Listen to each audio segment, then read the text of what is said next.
हम खुद ये बात को महसूस कर रहे हैं कि कहीं ना कहीं महाविकास आघाड़ी ये वंचित को साइड करने की कोशिश कर रही है।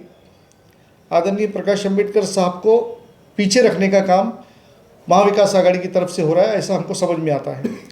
इसका कारण ये है कि महाविकास आघाड़ी के जो उम्मीदवार है रविंद्र दंगेकर साहब, उनका जब फॉर्म भरने के लिए जा रहे थे, वंचित को कोई आमंत्रण नहीं था। उसके पहले भी हमारे पास कोई वंचित बहुजन आघाड़ी को न्योता महाविकास आघाड़ी का किसी की तरफ से भी नहीं आया। तो ऐसा हमको लग रहा है कि कहीं ना कहीं वंचित बहुजन आघाड़ी को साइड में रखने का काम महाविकास आघाड़ी कर रही है, ऐसा हमको लग रहा है। जबकि अजित पवार साहब खुद ये बात को मानते हैं कि आदरणीय प्रकाश अंबेडकर साहब को मानने वाला बहुत बड़ा वर्ग है महाराष्ट्र में।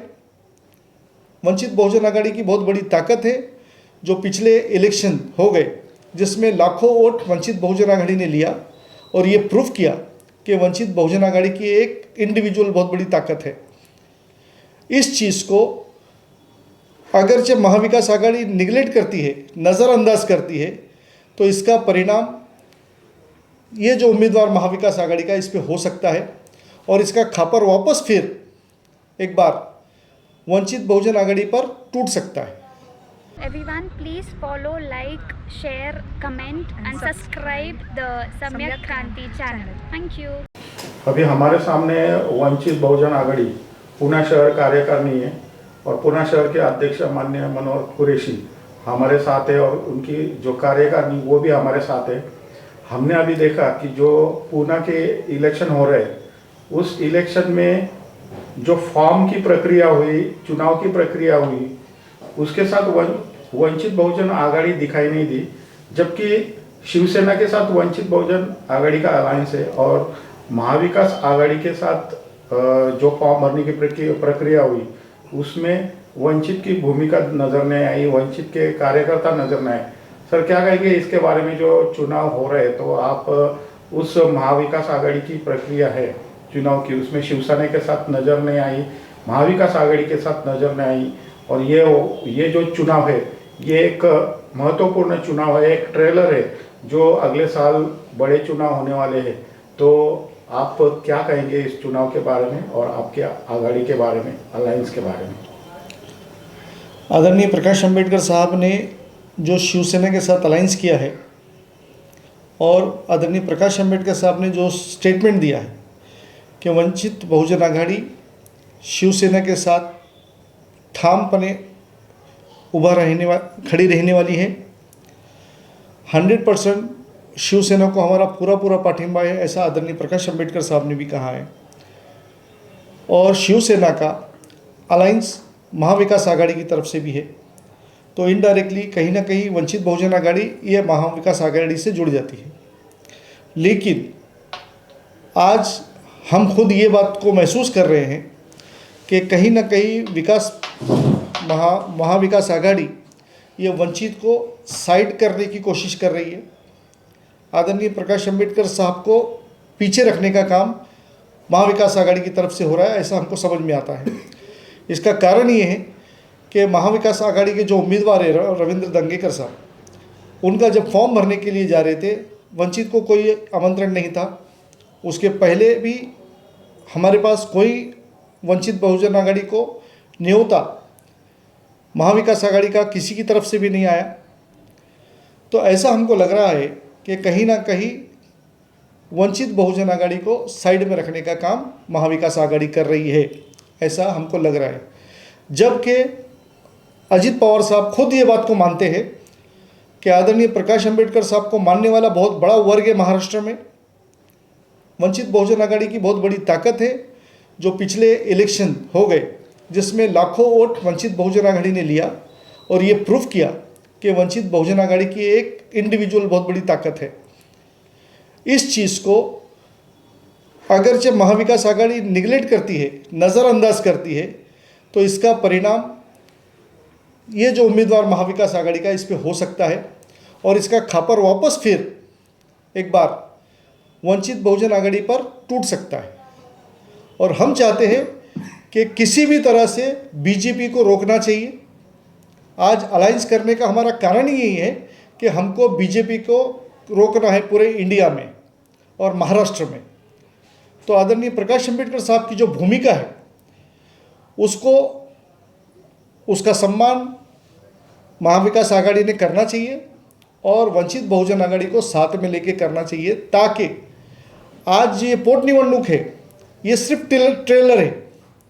2024 में जो पिक्चर आने वाली है, 2024 के जो चुनाव आने वाली है, ये उसका ट्रेलर है। अगर हम अपने अलायंस के लोगों को अगर हम मजबूती से साथ में लेके नहीं चले तो इसका परिणाम उस इलेक्शन पे भी हो सकता है जैसे कि पिछले इलेक्शन में हुआ है। वंचित बहुजन आघाड़ी की वजह से आघाड़ी के 30 से 32 सीट गिर गए। इसी तरह से वंचित बहुजन आघाड़ी के 12 से 15 सीट गिर गए। तो ये नुकसान आघाड़ी को हुआ है इसका। तो हम चाहते हैं कि ये नुकसान फिर एक बार ना हो और बीजेपी का रास्ता फिर एक बार खुला ना हो। इसके लिए बीजेपी को रोकने के लिए हम सभी को एकजुट होके एक जान होकर लड़ना पड़ेगा, जिसमें आघाड़ी की जिम्मेदारी बहुत ज़्यादा है।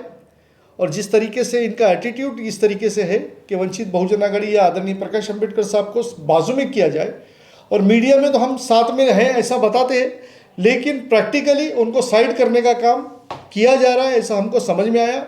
इसके लिए आज हम ये जाहिर करते हैं कि हम शिवसेना के साथ में हैं। उनके अलायंस जो भी उम्मीदवार है हम उनको जिताना चाहते हैं, लेकिन वंचित की भूमिका को महाविकास आघाड़ी नज़रअंदाज कर रही है, ऐसा हमको लग रहा है। तो ये नहीं होना चाहिए। फिर एक बार हार का ठीकरा वंचित के माथे पे नहीं लगना चाहिए। इसके लिए हम आज ये अपना स्टेटमेंट दे रहे हैं। धन्यवाद। माझं नाव सुनील चिंतामण धेंडे, प्रवक्ता पुणे शहर वंचित बहुजन आघाडी। आत्ताच मुक्ता टिळक, कालकथित मुक्ता टिळक यांच्या जाण्याने कसबा विधानसभेमध्ये जी पोटनिवडणूक लागलेली आहे, त्या पोटनिवडणुकीमध्ये महाविकास आघाडीचे उमेदवार म्हणून आदरणीय रवींद्रनाथजी धंगेकर यांचा उमेदवारी अर्ज हा महाविकास आघाडीने भरला असून वंचित बहुजन आघाडीचे नेते आदरणीय बाळासाहेब आंबेडकर यांच्या म्हणण्यानुसार आणि हे सर्वश्रुत पत्रकारांच्या समोर उद्धव ठाकरे साहेब यांच्यासमोर शिवसेनेसोबत वंचित बहुजन आघाडीची युती आहे आणि या युतीच्या अनुषंगाने आज परवाच्या दिवशी ज्यावेळेस महाविकास आघाडीचा फॉर्म भरण्यासाठी पूर्ण महाराष्ट्रातून पदाधिकारी महाविकास आघाडीचे आले होते, पुणे शहराचे पदाधिकारी या ठिकाणी महाविकास आघाडीचे आले होते, परंतु या ठिकाणी वंचित बहुजन आघाडीच्या माध्यमातून कुठल्याही प्रकारचं आमंत्रण या ठिकाणी वंचित बहुजन आघाडीला किंवा आदरणीय बाळासाहेब आंबेडकरांसमोर त्याचा प्रस्ताव गेलेला नाही आहे, नाही पुणे शहराचे अध्यक्ष त्यांच्यासमोरही देखील कुठला प्रस्ताव आलेला नाही। ज्यावेळेस हा युती शिवसेना उद्धव बाळासाहेब ठाकरे यांच्यासोबत एक युती झाली, त्यावेळेस त्याच्या पाठीमागचा उद्देश एकच आहे की महाराष्ट्रामध्ये जे कर्मठ सरकार की जे BJP सरकार की ज्यांनी आजपर्यंत लोकांचं नुकसान केलेलं आहे, ह्या BJPला रोखण्यासाठी आम्ही शिवसेनेबरोबर युती केली। परंतु महाविकास आघाडीच्या माध्यमातून एक गोष्ट स्पष्टपणे जाणवते आहे की आदरणीय बाळासाहेब आंबेडकर आणि वंचित बहुजन आघाडी यांना पाठीमागे ठेवून किंवा यांना थोडंसं डावलून त्या ठिकाणी प्रचाराला यांनी सुरुवात केलेली आहे। तर आम्ही जाणीवपूर्वक या ठिकाणी आपल्यासमोर हे मांडू इच्छितो की येणाऱ्या काळामध्ये जर का महाविकास आघाडीला उमेदवारीचं जर का कुठलं नुकसान झालं, कारण मागच्या आपल्या पत्रकारांनी जे कोण सुपारी घेतलेल्या पत्रकारांनी जे काय आरोप केले होते की वंचित बहुजन आघाडी ही भाजपाची बी टीम आहे, तर त्या टीमने परत पत्रकारांनी असं आमच्यावर रोष लावू नये की ही BJPची बी टीम आहे। तर त्यांना आम्ही असं आवाहन करू इच्छितो की वंचित बहुजन आघाडीला जर का या ठिकाणी आपण जर का सहकार्य घेतलं तर आपला जो उमेदवार आहे हा उमेदवार चांगल्या मताधिक्याने निवडून येईल आणि जी काय आपला उद्देश आहे BJPला रोखण्याचा आणि त्याची एक रंगीत तालीम म्हणून 2024ला ज्या विधानसभेच्या ज्या निवडणुका लागणार आहेत त्या निवडणुकीचं पूर्वतयारी म्हणून आपण हा प्रयोग उत्तमरित्या आणि यशस्वीरित्या पार पाडू शकतो. त्यासाठी आदरणीय बाळासाहेब आंबेडकरांशी महाराष्ट्रातले नेते असतील महाविकास आघाडीचे, त्यांनी संपर्क करावा.